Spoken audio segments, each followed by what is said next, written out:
Welcome into the CHGO Bears Podcast. The bye week is officially over. In fact, Matt Eberflus just got done talking at Hallis Hall. Media back in the building today. Bears back in the building. Little walkthrough today. Then they're right back off tomorrow because tomorrow's the players' off day. The seamlessness, the way this show just comes right in after Flus, right there for you on a Monday with the Commanders, a bruised ribs, Jaden Daniels. I'm very excited for the show today because I just get to talk to you, Hoge. Not that I don't miss Greg, not that I don't miss Nick, not that I don't miss Woot, but just to talk to you today. I feel like our relationship could use an hour together. Really? I think it's good. Why for do you us. feel that way, Mark? Well, I just haven't had this opportunity in a while with you, Adam, and I think it's just, I really want to just get your football thoughts in the moment, just me and you, one time every 6 months or so. Okay. And then we can get back to what we do around here in a normal day. Well, what we are going to do today is take a look back at our preseason predictions. And yes, this is Adam Hoge, Mark Carman, Stephen Nicholas producing. We got Nicholas Moriano at Hallis Hall right now covering those press conferences. We're going to take a look back at our preseason predictions through 6 games now. Are we making any adjustments? Have we seen the light with the Chicago Bears team? Are we going to change these at all? And then obviously with the bye, we got to watch a lot. We had a chance to watch a lot of football yesterday. I think this NFC is fascinating. I mean, a lot of talk about the NFC North, but look at this entire conference and where the Bears might stack up right now. We're gonna do that, and obviously, we do have some small tweaks to the news and notes with the Bears. Nothing too major, but we will touch on that before we get out of here too. And then I want to hear how Carm's bye week went because that's the most important thing. Thank you very much. I thought it was a good newsy morning. If listening to the Flus, sounds like Jaquan Brisker's on the mend here. So why don't we just run through it real quick? Yeah. Jaquan Brisker's still in the concussion protocol. Kyler Gordon, I thought here about this. Brisker's still in the concussion protocol. Scott Daly, long snapper, and Tyreek Stevenson both at the walkthrough today. Mm-hmm. Good news there. Kyler sounded a little bit more iffy. I thought that was more of a we'll update you on Wednesday on Kyler Gordon's status. I was a little surprised by that, but okay. That was pretty much it. There was some Cliff Kingsbury stuff. I do want to get into some of the Commanders things a little bit later on in the show. I think we can save that for now. And then there was an interesting non-answer maybe on Nate Davis trade talk. So, well, that was the most interesting part of the press conference. And Flus, I love you. You're doing a great job. And I know you can't say this, but when they ask you, Mark Rohde, with the question, there's Nate Davis rumors out there from the NFL Network. What do you think about that? It would have been great if you just said, well, I really hope we can trade Nate. I want nothing to do with Nate at this point. I have made him inactive. There's better players on the roster. There are worse players on the roster that I'm playing ahead of him because I'm sick of them. So if Ryan Poles could please trade Nate Davis and get him in a position where I don't have to look him at every day, that'd be great. Because that's what he wanted to say. Definitely something to watch between now and Election Day. You guys notice that trade deadlines on Election Day? I didn't notice that, and I just got triggered. But I can't wait for November 7th. That'll be a fun day, huh? Yeah. We won't be discussing that on this podcast. What kind of emergency pods will we be doing that day? And will we be on the air the next day? It all feels up in the air on that one. Yeah. All right. All right. Let's do this. So, the Bears are 4-2. Preseason. I had this team. I actually had to look this up because I couldn't remember. I remembered. Yeah. 10-7 was where I had the Bears. And I was debating actually going up to 11 wins. And I, at the end of the day, was like, I cannot trust this team to beat the Green Bay Packers. This is before. Yeah. Okay. This is before. Well, it's now, too. Okay. But, until they beat Green Bay, I'm not going to predict them to beat Green Bay. And so they're 10-7. I think we set the baseline for that now. And then let's go through the rest of the schedule, see if we're going to change any of this. But Carm, where'd you have them? So I Well, let me remind everybody, for those who have forgotten, last year I predicted them 7-10, and of course I was right. The only person on the show that was right. I was right, and everybody else was wrong. So this year I said 9-8, and I'm trying to back it up by going back to back here. So I thought long and excruciatingly hard about it, and was looking at the 8.5 over, and thinking that the money was, or it was the 9.5 over, and I was thinking that the money's on the over. So I went down to 9-8, and I said on the pie last week, Hoge, that I think I got up my prediction, because I just think if you live in the logical land, Caleb Williams, who's already pretty damn good, I think is going to get better. I think the chemistry with the wide receivers are going to get better. I think Keenan's going to play better. So we don't have to go all through. I'll let you go first here, but I'm upping my prediction. I'm going up. I am believing and I understand the difficultness of the schedule like we all do. I understand how good the NFC North is. I watched the Lions yesterday and thought to myself, man, that is a good football team. Aiden Hutchinson or not. I mean, that was an impressive performance yesterday, coming back to get the win on the road. So let me do this real quick. I'm going to set the Washington game aside because I think this is a big game for a number of different reasons. We'll come back to it. So I'm going to give them 2 wins against Arizona and New England. I would love to say they go 3-3 in the division. But again, I need to see it. I think 3-3 is doable, but I'm going to conservatively say it's 2-4. Because this is, and we're going to have a bigger discussion about how this NFC is stacking up in the next segment. But let's just say conservatively 2-4. So that's 4 wins. I'm going to say they split the 49ers and the Seahawks. So that's 5 wins. So that's accounting for 10 of the remaining 11 games. I got them at 5-5. 500, that puts them at 9 wins.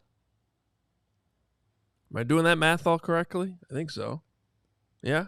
I'd have to triple check your work, but I think you are, Adam. I believe in you. You can do math. Keep going.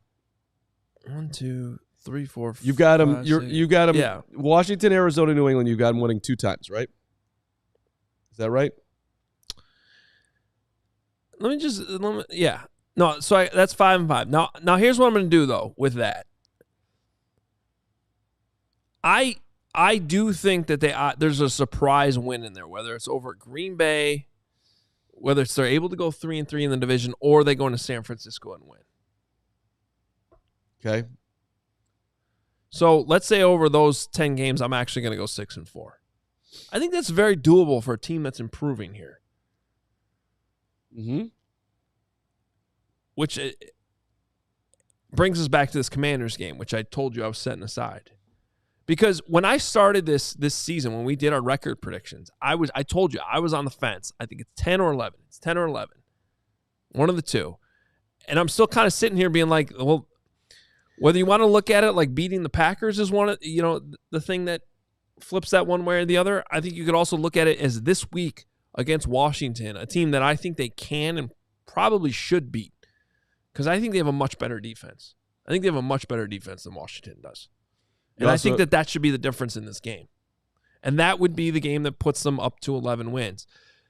So I guess there's a long way of me just saying they're kind of where I thought they would be, should be, and are as a team that's ascending this year, trying to make that jump into being a legitimate contender in the NFC, hopefully on their way to Super Bowl contender in the next couple of years. Right. I hear you. I think, for me, the Washington game, first of all, let's just start here. The Bears have a lot going for them in the positive direction going into this game. One, I get it that they played Carolina yesterday, but the Commanders were on the field yesterday. The Bears had the bye. Okay, that's advantage Bears. Two, the quarterback, Jaden Daniels, busted out on the long run, came down awkwardly, ribs are injured. Does he play? Does he not play? That ain't great for Washington either. I understand Marcus Mariota, maybe the Cliff Kingsbury system is just that good, but You know that system, right, Flus? You decided to not hire Cliff Kingsbury, so hopefully you'll be dialed up and ready to, at least at bare minimum, slow it down. So there's a lot going right here going into Washington. Outside of the fact that Caleb is from there, homecoming, whatever extra motivation that he doesn't need, he'll probably have. Same thing with Montez Sweat going back to Washington. There's a lot of reasons to just believe in the Bears in the primetime window this coming week. Arizona, CHGO's traveling. You don't lose when CHGO travels. That's a no-brainer. And then, of course, the Patriots stink. So there you go. So it just sets up really well going into the division games. And I watched Green Bay yesterday. I don't think the Bears are getting swept by the Packers. I really don't. Famous last words. I think they get Green Bay this year. I think I've said that every year for the last 5 years. I have never said that. I don't think I've said that once. I've literally always thought they're going to lose. I think they can get them this year. And, same thing with Minnesota and same thing with Detroit. I think they can get 3 wins in the division. I really do. I think it'd be really fun if everybody in the NFC North goes 3-3. Yeah, I mean, so that is why. But regardless of the schedule itself, this is what I see. I see an improving quarterback who I have no idea how high he's going to hit this year, but I think he's going to get higher than he already is, and he's 60 for his last 81. And yeah, I get it that you're not playing the top of football mountain right now, but whatever. He's 60 for 81. It's pretty damn ass good. And he's throwing touchdown passes. He's throwing beautiful balls. He's putting balls into tight windows. Keenan Allen is not the Keenan Allen that he once was, but he still has the hands that he always has had. So, and DJ hasn't had any huge games yet. Rome hasn't had any huge games yet. Like all these things, huge games? What do you define huge? I mean, Rome had a big game in Indy. He had one. Okay, fine. DJ's had. What was DJ's best game? DJ Moore's best game, Hoger. The Bears have had he's had one 105-yard game and Rome's had a 112-yard game. That's fine. I'll walk. I think when you go over 100 yards as a receiver, that counts as a big game. I'll walk it back. They've had from those 3 guys in 6 games with 18 opportunities, they've had 2 big games. I think that ratio will go up. How's that? Anyone to fight? Well, I think they're going to take turns having big games. Yeah, I agree. Yeah. I'm saying that, but I think. Do you think they'll have a game this year where both guys are over 100? Honestly, I think if there's a game that's going to happen, it's going to be this Sunday. DJ torched the Commanders last year. They had 230. One of the worst corners in the league, and Benjamin St. Juste. Yeah, I mean, I don't think I'm really going too far out on a limb here saying that I think the receivers are going to have a lot bigger numbers the rest of the way. Steven, you had them going 10-7. Yeah, I can't believe I have to be the pessimist here. I think I'm actually going to move my prediction to 9-8. And wow. That's largely because I had them beating the Colts. That didn't happen. Now, I look forward. Nobody, and I think all of us included here, nobody really expected the Vikings to be this good. They have 1 loss right now. They were picked to finish last in this division. They're sitting pretty right now at 6-1. If I told you the Vikings still finished last in the NFC North, would you believe me? I would. I still think it's on the table. They're still better than what we expected. Sam Darnold was not supposed to be this good. Also, you look at some of the rest of the games. Hoge, I'm with you. I just don't see a scenario where I'm not going to pick the Packers to lose to the Bears until I see it. I'm perfectly mano a mano with you there. That's just there's no way. Then you look at the 49ers. Okay, they just had a big injury. That's a tough game. The Seahawks looked really good yesterday. That's a tough game. I don't know if they're going to win all the games I had them winning before the season started because the schedule now looks a lot more difficult, Commanders included.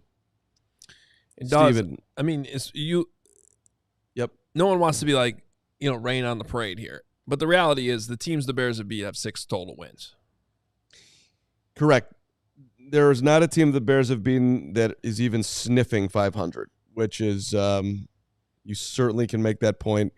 It would be a valid point. On the other end, I do think you have to give them credit for how they've improved. And I'd much rather have it look like this than be the opposite. And that's, again, and we can get into this a little bit more, but why I think this Washington game is really going to tell us a lot about what this team exactly is. Yeah. Well, and absolutely. All right. Let us pray and let us say hello to our friends. Wait, what just happened? I think we should pray. Is it Kevin Warren over there or Mark Carman? Do you understand that I'm queuing? Are we praying that you find the read you're supposed to be doing for the last minute and a half? Is that what we're praying for? Well, we're in a little bit of a tiffy here, Hoge, which I'm a little confused by as how my computer is doing its work right now. Whether it's pro or college, the app Thank to you. bet football is CIRCA Sports Illinois. CIRCA Sports, it's sports betting the way it should be. CIRCA Sports Illinois is high betting limits, low holds, and exceptional customer service. Bet on all your favorite teams in every game this season. Spreads, props, futures are in-game. CIRCA Sports has it. Fund and bet like a pro from anywhere, anytime in Illinois. Download your new bookie today at circasports.com. Must be 21 or older. Gambling problem? Call 1-800-GAMBLER. And a shout out to our friends, Ray Scarpelli and Company at Ray CDJR. Adventure is calling, Hoge. Answer it this October by shopping the new low prices during the Jeep Adventure Days going on right now at Ray Chrysler, Dodge, Jeep, and Ram. Stop in today to browse their huge inventory of new vehicles. And right now, shop electric savings like 0% financing for 72 months on the new 2024 Jeep Grand Cherokee 4xe and the Wrangler 4xe models. These are sweet. They always have 125 vehicles priced under $20,000 for you as well. If you're in the market for a new vehicle, then you need to check out the team at Ray Chrysler, Dodge, Jeep, and Ram because they are the only team that we recommend. Visit them today on Route 12 in Fox Lake. For more information, visit Ray CDJR in Fox Lake or raycdjr.com. Serving the community since 1963. That's correct, Adam Hoge. That is correct. All right. So I believe we have the standings in the NFC right now, which, interestingly, if you look at it, now these are the official NFL. They factor in all the tiebreakers and the whole deal. So if the season ended right now, in the middle of the day on Monday, October 21st, the Bears would be in the playoffs. They're in as the 7th seed. All 4 NFC North teams are in. And coincidentally, they'd be going to Washington this weekend to play a playoff game. The Bears are going to Washington this weekend to play a regular season game instead. But I do think that this is interesting, the way it's setting up, because, Steven, can we put that back up? Like, who would you say the best team in the NFC is? Detroit. I think we would all agree with that. The second and third best teams, remember, this is seeding because the top four seeds go to division winners. But if you're doing power rankings, I'd probably put the Packers 2 and the Vikings 3. And if you want to make an argument that they should be switched because the Vikings already beat Green Bay this year, I'm fine with that. Can you make the case that the Bears are the 4th best team in the NFC? I don't know if you can necessarily make that case, but I think you can make the case that the NFC out when you get past Detroit and even with the Lions for the record, but it just feels wide open. So when I look at those teams that were up there. So yes is the answer to your question. I think it's hard to say definitively, but if you want to throw everything up in the mix, say this thing is wide open, I'm not gonna push back on you. I would probably tell you I'd go with Tampa right now if I had to. But they play tonight. We'll see what happens there. Who has the highest ceiling in the NFC North right now? If you were going to go highest ceiling, the Lions. Okay. We talked about this last night on the All NFL show. Who's the one team in the NFC that you could see beating the Chiefs in the Super Bowl? That's the barometer. To me, there's one team. It's the Lions. Fair.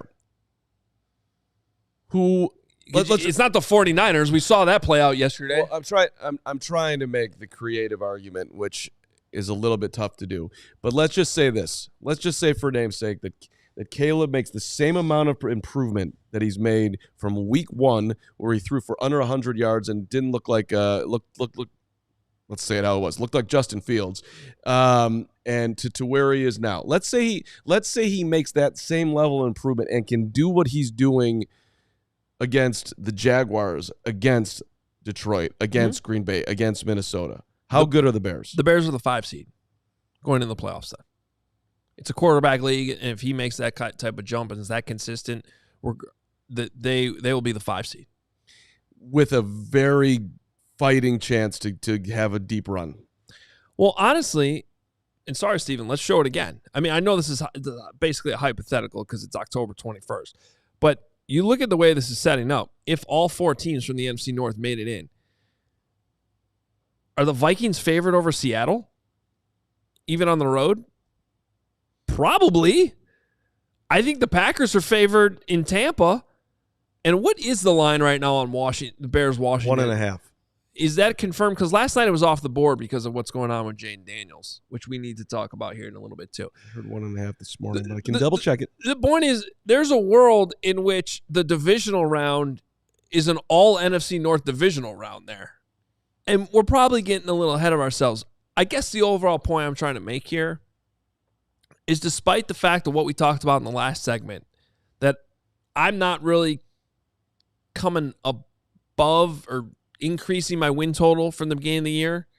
I think it's on the table, but I'm still sticking with 10-7. Steven was actually talking about going down. Despite all that, to me, this is Detroit and Green Bay probably at the top of the NFC. If you want to throw the Vikings in that too, I'll listen to you. I'm not sure they're quite there. I think if you really watched that game yesterday, I think the Lions were significantly better. But from that point on, I think it's a complete toss-up. Right. A complete toss-up. And you, if you want to make an argument for the Eagles, go ahead. Here's what I see with the Eagles. I see they're one Saquon Barkley injury away from completely falling off and their head coach getting fired. Well, he's doing really weird stuff over there. San Francisco, you'd love to say they're talented. Brandon Ayuk, they're worried he tore his ACL. Christian McCaffrey, maybe he comes back this year. I think they hope he does. That obviously would change things. But I don't know, with everything they have going on there right now, that all of a sudden propels them back up towards the top of the NFC. Maybe it does. He is that good. And maybe that's the savior that they need. But other than that, by the way, the Eagles flexed out of the late afternoon window for this Bears-Commanders game. Just came across as we started the show. Flexed out of Sunday Night Football next week, the following week. They're putting Colts-Vikings in Sunday Night Football, flexing Jags, Eagles out. Well, and then speaking of that, week 11, Bears-Packers. Could be flexed in. Could easily be flexed in. Right now, that is Colts-Jets. And the Jets, get the Jets out of prime time. This is enough of this. Right, you have overstated. This is 2 years of this now. And without Rodgers last year and with Rodgers this year. It's not a good product. Can we flex them out? Enough of the Jets. Last night at 30-15, I was like, they're going down the field. I'm like, all right, let's get a 1-score game. Let's get some drama here. And then just like this weak ending to the drive, and Rodgers looking like he wants to be anywhere but where he's at. I'm here for old men trying to do things on Sunday Night Football, but I think it has run its course. Until further notice, sorry, you need to earn your way back on there. I don't care what your name is. It's exhausting. Enough of the Jets. And also, why did the Packers wear their all-white uniforms for a noon game? What do they call it? Was the winter? The winter's coming? Something the winter like that. Warning? Winter warning. I think that's what it was. 68 degrees and sunny. And the crowd's all in a whiteout. You do that at night. What were they doing? I don't know if it was annoying on my split screen yesterday. Shout out YouTube TV with the double L action going on here. But like it made them harder to identify in the moment because I don't have the 98-incher that I need. That's what she said. She did not. Don't mess with the product, Hoge. All right. So you're saying, can I make you go? I'm saying this. First of all, let's rewind back. Steven, one last time, put the standings up there. I guess my point is I understand the schedule's hard. I am not threatened by any team that's not in the NFC North. Like, does this thing look so stacked that the Bears aren't going to be in that picture come week 17, week 18? I'm honestly about to sound like Matt Eberflus, my guy. I'm not even, at this point, 6 games in, having yet to play a really good football team outside of the Texans. I still am just focused on, like, how good can the Bears get? Like, that's where, and therefore, wow, like, the coachiest coachy thing you've ever said. It's very, but I agree with you. It's very coachy. Like, there's just too many variables everywhere else. It's like, but I'm looking at how good can the Bears be. I think realistically the pass rush can be even better. Who knows if they'll make another addition there? I'm gonna bet no on that, but it'll be interesting to see. You know, Poles has certainly been active the last couple of deadlines. So what will he do coming up here? I think it'll be something. And then, you know, the offensive line can't get any worse than where it was. These guys seem to feel like it feels like there's a little bit of a rhythm coming up here. I will say it can. I still worry it can be worse than what it was in London. Yeah, sure, against better teams, absolutely. But like, my point is this: like, just rewinding back to where the Bears sit right now. I would absolutely take this scenario. Let's roll the Bears in the playoffs, playing the Commanders as the 7th seed. Like, I don't think that they're getting a much better situation than how it sets up right now. Like, if you told every single Bears fan, here it is, Bears are in, 7th seed, Washington on the road, with a chance to advance in the playoffs. Well, that is a very appealing situation. Well, let's talk about some of these storylines we have. So first of all, I think this all adds up to how important of a game this is this week. Because I think for a number of reasons, whether you're looking ahead and being like, you got to win every non-NFC North game because of how much of a gauntlet that's looking. So there's that aspect. And I think it's just kind of a prove-it game. Like, can you go on the road and beat a team like the Washington Commanders who, again, I think the Bears have a much better defense in this matchup. And I think that will say a lot. I mean, I think the Bears are here. The arrival game already happened in London, but now you get a chance to back it up on the road. But beyond that, the storylines in this game are pretty interesting. Everyone's going to talk about Cliff Kingsbury, who they interviewed in the offseason to be their OC. And let's just throw in there, if you saw the interview with Flus today, he said that he didn't talk to Cliff Kingsbury about Justin Fields. I mean, about Jesus. That's not what he said. He downplayed it. He downplayed it. He said that they got good reviews on Caleb, though. He did throw that in there. So it was discussed. Okay. He flused. He downplayed it. I find it hard to believe there were not long discussions about Caleb Williams. Right. And if there weren't, what a wasted opportunity. That was bizarre. Can I bring up the head coaching matchup, though? Yeah, let's do it. Because do we remember who the finalist was when Matt Eberflus got the job? I think we do, Hoge. It was Dan Quinn. So, and he's doing a pretty damn good job there with not a great defensive roster, in my opinion, over there. So you have... He's also one of the most respected guys in the game. People love Dan Quinn. Keep going. 100%. 100%. And he was going to be picky about the jobs he took. He ended up, I think he wanted the Bears job. The Bears did not go that direction. So whether you look at it from the head coach, they could have had Dan Quinn. The OC, they could have had Cliff Kingsbury. And at quarterback, they could have had Jaden Daniels. All true. Just a fascinating matchup this week. I hope Jaden Daniels plays. He has to play. Jaden, they flex this game. You have no choice. Well, we should mention, too, they said the initial tests were no fractures, which could be a bruise, could be a contusion. And even if there is some soreness there, they could put a flak jacket around the injury and kind of prevent further injury and keep him safe. Flak jacket, let's go. I think it's bruised. My guess is it's bruised rib cartilage, which does not feel good. He looked very happy on the sidelines. He was waving around. He was flexible. He'll be there. They were playing the Carolina Panthers. Got hurt in the first quarter. It would have been irresponsible to put him back in that game. I agree. Marcus Mariota looked like John Elway. Like, they sat him out. He'll be fine. I think he plays this week. Everybody gets their matchup.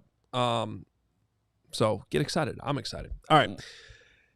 Time now for a second break. We want to make sure you are up to speed with our partner at Empire Today, because with Empire Today, you get shop at home convenience, the right product for your needs, quick and professional installation, and a low price guarantee. Best part about Empire is they keep shopping for floors simple with a curated product selection. Their philosophy is to help you find what you need, not overwhelm you with thousands of choices and substitutes. What they leave out of their selection is as important as what they put in. Empire's product team exhaustively combs through thousands of product samples each year to find the perfect styles, and they have a great virtual floor designer, which is a great way to see how new floors will look in any space. All you got to do is snap a picture and instantly see how new floors will look in your room. Plus, they service their own warranties. If an issue does arise, all you got to do is call Empire. They service their own warranties themselves, so you don't have to track down a manufacturer's phone number. Schedule a free in-home estimate today. All listeners can receive a $350 off discount when they use promo code CHGO. Restrictions apply. See EmpireToday.com/CHGO for details. And we're sponsored by the Chicago Sports Network, the new home of the Blackhawks, Bulls, and White Sox. CHSN will broadcast more than 300 live games across the Hawks, Bulls, and White Sox, and they'll feature a lineup full of original Chicago-focused sports content. Chicago-based, Chicago-built, Chicago to the core, bringing it to every corner of Chicago across our 77 neighborhoods and beyond. At CHSN, Chicago comes first. Visit CHSN.com for more info on how to watch the Bulls, Hawks, and Sox all season long. So we mentioned there was press conferences going on at House Hall, and just to recap, if you missed the start of the show, Jaquan Brisker's still in the concussion protocol, although Flus did make it sound like he's making progress, so there's a couple more steps he has to get through. So that'll be interesting to watch the rest of the week. The good news is it's only Monday. Game's not till Sunday. Scott Daly, long snapper. Sounds like that knee injury wasn't as bad as it looked. He was out there at the walkthrough today. Tyreek Stevenson was also out there at the walkthrough. Kyler Gordon sounding a little bit more iffy, and that's one we'll be watching closely on Wednesday when the first injury report comes out. And then there was that Cliff Kingsbury stuff. Yeah, so they interviewed Cliff Kingsbury, and I believe it was Courtney Cronin who asked him about, like, hey, how'd those conversations go with Cliff about that Caleb guy and how you would use him, and what do you think his best attributes are, and is there any doubt that he should be the number one overall pick? All the things. And he's like, yeah, we didn't really talk about Caleb all that much. That's what he said. And I understand that NFL coaches lie to us. I get that.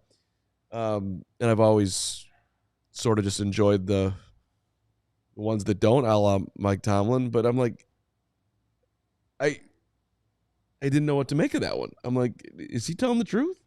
Did you? Because don't give Mike Tomlin too much of a pass. He basically on Friday was like, we don't know who's starting on Sunday. They knew, but everybody starting. know. But you knew.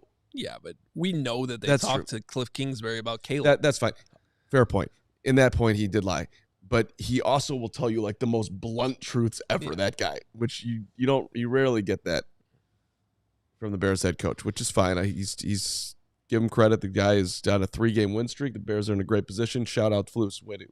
He looks good. He sounds good. Or how he sounds actually doesn't matter. Let me say it like that. Look, but it is. If you put Matt Eberflus in front of you right now, or if you put Kevin Warren or make that Ryan Poles in front of you, did you make a mistake with Shane Waldron versus Cliff Kingsbury? I mean, the evidence is certainly pretty 6 games in unfair, but looking at what Washington's doing and looking at what the struggles the Bears had, and looking at the fact that they didn't script the first 15 and just the meetings that have happened. However, it seems like Shane's, he's. Yeah, I mean, a few weeks ago, it looked as bad as it could look, and now it looks a whole lot better. I get that. Yeah, a few weeks ago, that you could make that argument. I mean, look, here's the thing. A lot of this is shaping up to be one of those weeks where in Washington, everybody's going to pick the Commanders. In Chicago, everybody's going to pick the Bears. You can make the same arguments about both these teams. Look at who the Commanders have beat. The Giants. Correct. They haven't beaten anyone either. Well, I mean, they did go on the road and beat Cincinnati, which counts for something. But Cincinnati's down. I mean, they're not. It's a bad Bengals team. Yeah, it wouldn't shock me if because we could have this whole same conversation about the AFC at some point. There's a lot of bad teams in the AFC. When they played the Bengals, they were down. But yes, still a good win. It's about when you play these teams. That was a great win, actually surprisingly fun game on Sunday Night Football, I believe, or was it Monday night, whatever it was prime time, and there was a lot of points scored. Then they go to Arizona. Then they play the Browns. They played somewhat competitively against the Ravens, but clearly weren't the better team in that game. They lose. And then they beat up on the Panthers. I mean, I don't know that we really know who this Commanders team is either. And that's why I think it comes back to we're going to learn a lot about both of these teams in this game on Sunday. Right. And I'm sort of looking at this like just this 3-game stretch. You know, if Flus is now breaking the season down into 6 games. But just these 3, if I told you right now the Bears win 2 of the 3, are you happy with that?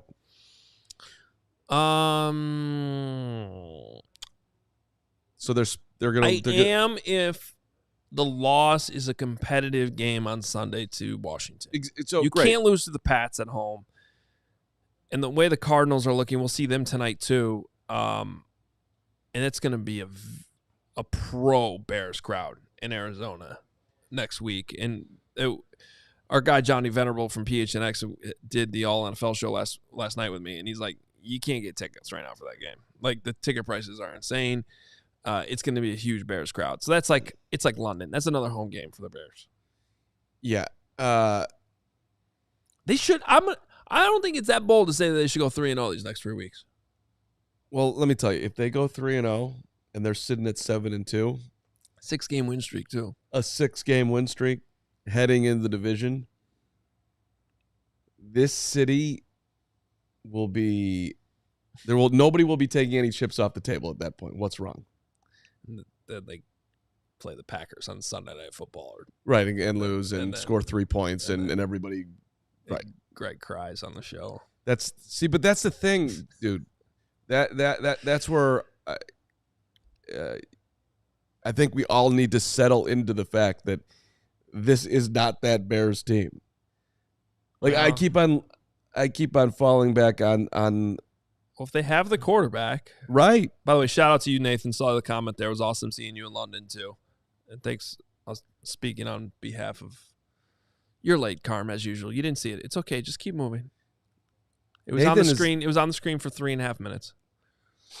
See these moments where Hoge acts like he pays it more attention in the chat is offensive, because I am here for every one of you every single day, and except for the days where you completely kill me and then the next day I don't watch any of it. Like on Friday, I didn't look at the chat Nathan's once. Comment if you would like to read. I haven't had a chance to shout out. Thank you, Nathan, to the entire CHGO squad I met in London, especially Papa Hoge.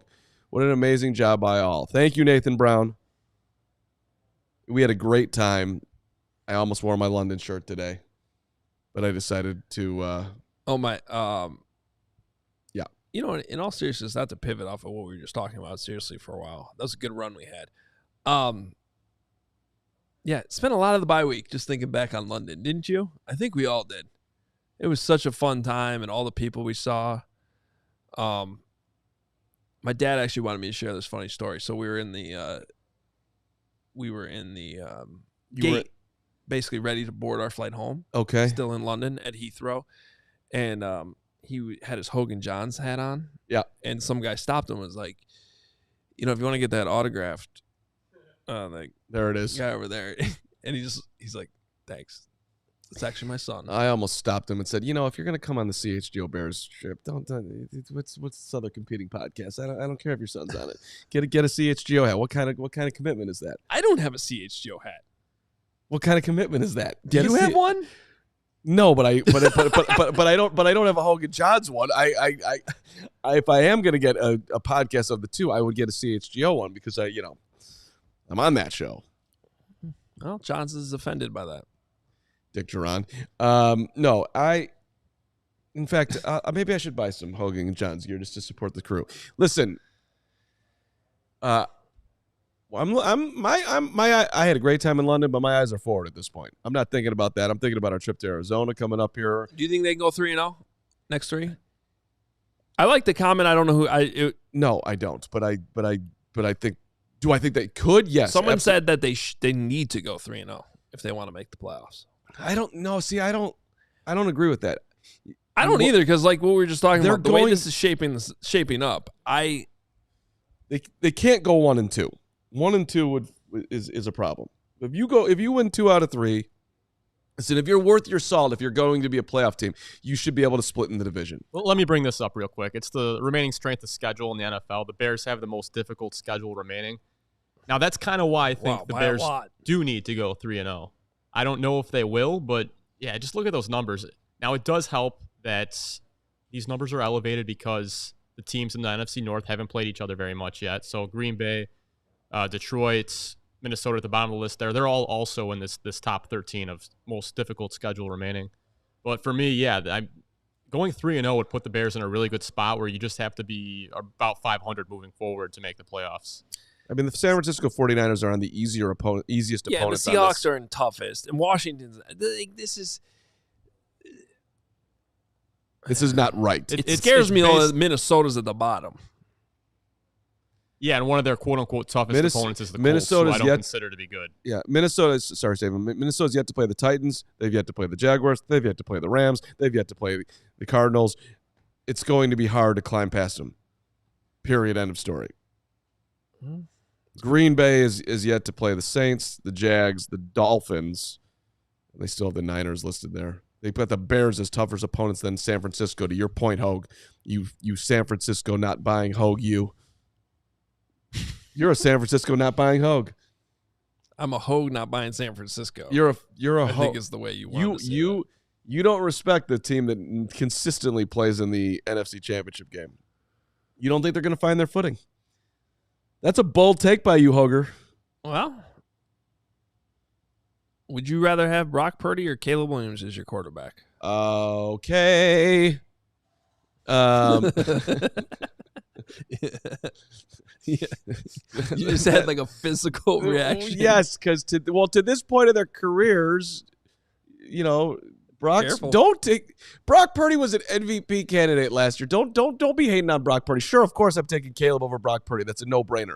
But don't go try to crap on Brock Purdy and what he's done. Did you watch the game yesterday? Which one of his three interceptions in Chiefs territory was your favorite? He did. My favorite was at the 5-yard line. Right. Well, listen, the Chiefs are the Niners' kryptonite.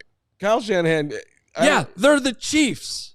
Okay, but you do realize Mahomes isn't even playing that well. Exactly. You do realize that the 6-0 Kansas City Chiefs, that Patrick Mahomes has more interceptions than touchdown passes, and he's also still the leading candidate on betting sites for MVP. That's stupid. It should be Caleb. That's right. Who would you rather have, Caleb or Mahomes? Don't do that. I asked a very valid question. Would you think? You did not. That's not a valid question. That's not a valid question. Mr. Coaches lie all the time. If you could force Kyle Shanahan to tell you the truth to this question, Kyle, would you rather have Brock Purdy or Caleb Williams? He'd take Caleb. Okay. Yes. All right. This is what I'm talking about. I don't care about the schedule. How good could the quarterback get? This dude is getting better each week. I understand that we have to see it against teams have just years where everything goes wrong. The 49ers season started with their first-round draft pick getting shot in a robbery. Okay. That happened. They're still the 49ers. And that guy still came back before Christian McCaffrey did. So, everyone acting like, McCaffrey's going to come back and everything's going to be fine. He is going to come back. Brandon Ayuk just went out. Everybody was hurt in that game by the end of the game yesterday. And you got Brock Purdy trying to do it all by himself. I'm just saying this is looking like a year where it's what's the date on that game? It's in December, right? It's a long time from now. When the Bears go down there. So you can make the argument that either things are all going to be better by then, and that's a tougher game, or they're mailing it in because it's just been one of those years where nobody's healthy. They just shut down Christian McCaffrey, get him healthy for next year. Like, all those things are on the table. Absolutely. That's a fair point. No pushback, Hoge. The Niners could completely implode. I wouldn't bet on it, but it's on the table. They're under 500, and maybe they'll just sit there and today they're like, you know what? We're never beating Kansas City, and he's never retiring, and there's no point to our football life anymore, so we might as well just lean into the fact that Detroit should have beaten us last year, period, and how the hell we won that game, I have no idea. Thank you, Dan Campbell. It's a little unfair to Dan Campbell, but not that unfair. Well, let's talk about the Lions, speaking of Dan Campbell, because I know you had some stuff on Jared Goff. Well, speaking of this quarterback stuff, because this came up on the All NFL show last night too. I encourage people to go check that out. It was fun having a conversation after being able to watch all the games on a off Sunday. Todd Davis, who won a Super Bowl with the Broncos, was on the show last night, and Johnny Venerable, who's been doing a great job on that show for most of the season, and we'll probably hear more from him next week as we travel to Arizona and face the Cardinals. But Todd started going down the road of, I think he brought up Mahomes and like Josh Allen and then maybe Burrow. And then he was like, who's the next best quarterback after that? Uh-huh. And he basically made the case, and it was pretty compelling, that Jared Goff's in the top 5 right now. And you got some numbers that back that up too. Yeah, well, sure. You could. Listen, you can go. Let's just go. Okay, we'll do the basics. Let's go through the numbers. Jared Goff right now. Jared Goff's second in the NFL in completion percentage, 73.6. Okay, that'll come down to the mean where he's at every single year. He's 65%. Yeah, Caleb will pass him. Don't worry. Okay, those up to 65. So it's pretty damn good though. Jared Goff yardage wise right now, 1610. Ties him for 7th in the NFL. Jared Goff, average yards per play, number 1 in the NFL, 9.3. Jared Goff, average yards per game, 3rd in the NFL, 268.3. Jared Goff, touchdown passes. He is tied for 6th with 10. Jared Goff's got 4 interceptions. I mean, it's down the list. But forget the numbers. When you watch him, he consistently makes big throws on 3rd down and looks like he knows exactly what the hell he's doing out there. Yeah. I mean, you've got to – like, this guy has gotten so much flack for the way his career started and that the Rams moved on and they won with Stafford. He has been a godsend for the Lions. That trade is phenomenal. He's a better quarterback right now than Stafford. This is I understand he's not sexy and what all the things, but the guy is and – to my guy Pizzatola, it's sure he's not pressured. He's great. When he is pressured, not as great. He's a statue in there. Well, all true. And Adrian has more specific comment on that too. It's just saying that he's and the NFL's been unfair to him. Well, I think it all actually points to the idea that he's got the best O-line. Yeah, and they're keeping him from being under pressure. He's been sacked 11 times this season. That's tied for 4th lowest in the league. Now, all that being said, I saw the number. I watched the game yesterday, and I saw the numbers when the game was over. The Vikings blitzed him like 55% of the game yesterday, and he had 2 incompletions. So those might be his numbers. Now maybe they were picking up they must have been picking up the blitzes, and he wasn't actually being pressured or whatever. But that we're fine. As long as the O-line stays healthy, he's not going to be under pressure. And he's just doing a great job of playing point guard and getting the ball into the hands of his weapons. And honestly, guys, I thought the Lions were, other than the first quarter when it was 10-0 Vikings, I believe it got to, maybe 7-0. I forget, whatever it was. The Lions were taking over that game. And if David Montgomery, who rarely ever puts the ball on the ground, hadn't had it punched out and returned for a touchdown, I thought that was it was going to be like a Lions winning by 2 scores game. Yeah. And look, the Rams moved on from Goff because they didn't think they could win a Super Bowl with Goff. You can absolutely win a Super Bowl with him. Absolutely, it can happen. He's not the reason they lost last year. Yeah. That David Montgomery thing too was. It's just kind of the timing of all of it was a little bit. He just got paid, and here he's coming through, and he's coughing it up in a huge moment. He also got hurt yesterday and came back. Yeah, he battled. That was vintage David Montgomery because that was a pretty violent hit. He looked pretty banged up. I was thinking that could be missing weeks, and then 5 seconds later he's back on the field. But did you see the run right after he got hurt by Jahmyr Gibbs? Well, I saw a lot of good runs from Jahmyr Gibbs yesterday. Yeah, well, the touchdown run, which was his longest run of the year, the dude looked like a combination of Gale Sayers and Barry Sanders. It was unbelievable. He was so fast, and he made such an unbelievable cut. I'm like, you're paying David Montgomery $9 million, and you have that guy. I mean, but they're doing it. I understand. They've taken on the personality of their head coach. That was a guts. Good teams find a way to overcome mistakes like that, and on the road in a tough place to play, awesome crowd in Minnesota, and they got it done. Like, good teams find a way. Those are the games you look back on when you win a Super Bowl, and you're like, remember how they came together to win that game in the fourth quarter when something bad went wrong and they were clearly the better team and they still figured it out? I was impressed with that Lions win yesterday. Yeah, so was I. And we were talking before the show, we should get it in there. The Bears want a team from the NFC North to win, to be the best team in the NFC. So they have the 1 seed, right? Oh, to get them out. Yeah, so you don't have to worry about one of them. Right. Because otherwise you're probably playing that team. You don't want to play the Lions in the first round. You don't want to play. I don't think you want to play Minnesota. You want to play Washington, which is how it's set up right now. I don't see any scenario in which one of the NFC North teams is not the 1 seed. And even with them potentially beating up on each other. Well, I do. Yeah. I was debating, as I'm watching yesterday, I'm like, is it better if Minnesota just pulls away and then they're the 1 seed? But, not really. You want it to be Detroit. You want Detroit to be the 1 seed and avoid that if you're the 7. What did you do with no Bears game on yesterday? Well, Adam, as you know, my dedication to this show never ends. So I got myself plopped right in front of the TV at noon. And, there's a game at 8:30. Why were you so late? No, I was there for 8:30 too. I forgot about that, but I had. I forgot about that game too. By the end of the day, I was like, that Patriots Jaguars game feels like it was 3 days ago. It actually made me feel good though to see Jacksonville come back and win. All right, if they had gotten smoked by the Patriots, okay, so that Bears win over them really is pathetic. But good for the Jaguars, give it a little more credence to how the Bears played in London.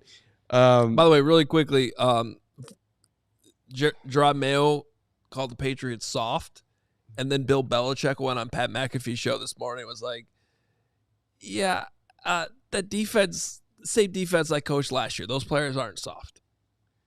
How about that? It's also the whole soft thing. It's the wrong adjective that you're trying to come up with. These dudes are in the NFL. They're not soft. Now, if you want to say that the Patriots don't care and they're mailing it in. Yeah, but also it's the same thing as Doug Peterson last week saying that the Jaguars have no culture. That's your job. I don't care if it's true. Don't come out and say it. It just makes you look stupid. Well, at least we have no culture. That's literally your job as head coach. My team's soft. Well, it's your job to harden them up in the offseason and make sure they're not soft. It's just a bad look. Yeah, and you still haven't answered the question. What did you do yesterday? Well, at the end of the day, I want to know about the beginning of the day. The beginning of the day, I was phenomenal. I had kid duty. I thought my performance in warming up the donuts were amazing. I thought that I really put the 23 seconds on the microwave with precision for the breakfast. 23 seconds for warming up a donut? That seems like it's too much. A 12-seconder. Right, but see, that's because you don't. Was there frosting on it? No frosting, that makes it and they don't tend to eat them right away. So I wanted that extra little juice into the donut. It's a great job by me. Elite. Jordan breakfast donut. Well done. And then also what I did yesterday, Hoge. That was amazing. How fast Jordan just came up. Yeah. And then good job by Steven. And then after watching the noon games, which That was fantastic. By the afternoon, we had to focus on Grace Carman's, my amazing niece's 18th birthday party. So I thought I came really strong with the gift yesterday. I found my way to Free People, which apparently is not free in any way, shape, or form. I thought that Free People, I could get in there and get some value. No, it's a clothing store. It's a clothing store. Yeah. Oh, I was like, who are you freeing? You know, no, it's what the youth of America are wearing, apparently. So we had a great dinner last night, and my niece is uncommitted right now. Is the soccer talent. So again, college coaches, hit me up. I've got a superstar midfielder. You her NIL manager? I'm thinking about it. Yes. Oh, okay. Everybody else is in that game right now. Just sounds frightening. My advice to her is to hire somebody else. Well, they know that. I've been campaigning for the gig. We had a similar day then. Yeah? Because I watched the noon games at home, got some things done around the house that needed to be done before the bye week was over. And then went to my sister's because my brother-in-law, Marcus, who had the stroke back in April, it's his birthday this week. And so sister made a phenomenal lasagna. Wow. Had ended up with 2 carrot, not one, but 2 carrot cakes. There's a little miscommunication there. It's okay.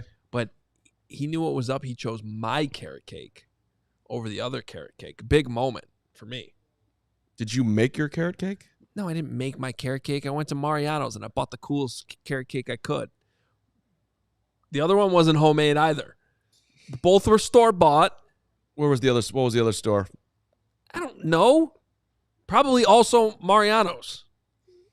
All right. Listen, the point is he chose my cake. Okay. Congratulations on choosing your cake, but that's just not the cake that he should have chosen. With all due respect to Mariano's, who I think should be a great sponsor, but their carrot cake is not great. They do a good donut. They do an outstanding blueberry carrot muffin. cake in general isn't that good. Carrot cake can be amazing. It's fine. If you get a good frosting on a carrot cake, you are living life like you've never lived it before. I'm not a big frosting guy though, in general. That's why you're a special teams coach. Who doesn't like frosting? I didn't say I didn't like it. That's such a special teams I go coach light frosting. I don't like the heavy frosting. Okay. I'm not, listen, That's why you're a special teams coach. I mean, that was not fair to you, but at any rate, shout out to Greg Braggs, by the way. I was thinking about Gregory today, and he loves frosting, and he's and he eats like a child. So shout out to Gregory, and he's normally here at this moment in time, which is when we remind you to become a diehard, and I am going to make it my mission to shout out every diehard in some way, shape, or form. I might be just start tweeting about him. It's fine. Individual diehard videos on my Twitter to the next 100 diehards. Okay. I think we're done here. ALLCHGO.com. ALLCHGO.com. Free t-shirt. /diehard. A lot of great content up there. Nick's going to have more from House Hall today, by the way, at ALLCHGO.com. We'll be back tomorrow. Who's on the show tomorrow? We're gonna figure that out after the show. We're gonna be guests tomorrow. And we're going to keep talking about this Washington game. It's a big one. We also have I believe we'll have some big news for Sunday to announce by tomorrow. It's not quite all done. Keep Sunday open. But keep your plans open on Sunday. Keep it open. I'll say that. For Mark Carman. Also, we got Blackhawks coming up at 2:30, so just half hour from now. And we also have Bears After Dark tonight. Just wanted to mention that. Oh, yeah. That's why Bragg's been so quiet. Bragg's in the Woody Woot. He's just prepping for that. Is at 7 p.m. 7 p.m. Bears After Dark. Hawks show coming up next. I was at the Hawks game Saturday night. It was a lot of fun, even though they lost. They battled hard. Great picture of the family. Really liked seeing you guys out there. You guys are front of the Jordan statue just for you. I saw it. I loved it. Nobody comments more about your family's pictures on the internet than me. Oh, okay. I think I do a great job supporting your family on the internet. Thank you. You do a great job supporting my family in general. I love your family. They're a great family. James likes Uncle Carm. James and I bonded in ways that we hadn't bonded, and we've already bonded on that trip. It was a good time in London. All right. Yeah, London was fun, so come to Arizona. It's still on the table. I'm getting a lot of... Yes, the answer to the questions. Tickets are still available for the tailgate in Arizona. Tickets are still available for the golf outing in Arizona. There's a free meet and greet Saturday night. The only thing tickets are not available for are the actual game. And Crystal, I'll let you know any other details that Hoge just didn't provide right there. Crystal's been looking for details on the trip that I have. That was it. Oh, I think I just said everything. Go to truefantravel.com. Oh, for sure. Go to and you can buy the tickets. Yeah, they're all right there. I see you, Ben. Thank you. That was an Adam Burst jersey that I was wearing Saturday night. I believe that's what he's talking about. Hoge really likes hockey more than football. If you really I wouldn't say that. You're a hockey guy. I was thinking about this though earlier. You're a hockey guy. I am a hockey guy. The Hawks are the team I care about second most right now, which is amazing. I never thought I would have said that over. I mean, I've always liked the Hawks, but just that's how far the White Sox have fallen in my life. I just don't care. I love the guys on the Blackhawks podcast. Okay. Did you say that because they're over there? Hockey's just too tough for me, apparently. Who scored? How did it happen? Oh, slow it down. I need the replay. You're right. It's a sport that requires you to pay attention. I understand. I mean, everybody's just, they're all flying around. Who's on the ice? Somebody's on there. They're out there for a minute, then they're off. The United Center actually does a phenomenal job these days of showing you graphics right there in front of you on the scoreboard. Ice, like live, not only live ice time, how long their shift is, how fast they're literally skating in the moment on the ice. You would be looking for those stats. That is such a Hoge activity. Okay. I can't win with this guy today. Carrot cake sucks. You suck. We'll talk to you guys tomorrow right here on the CHGO Bears Podcast.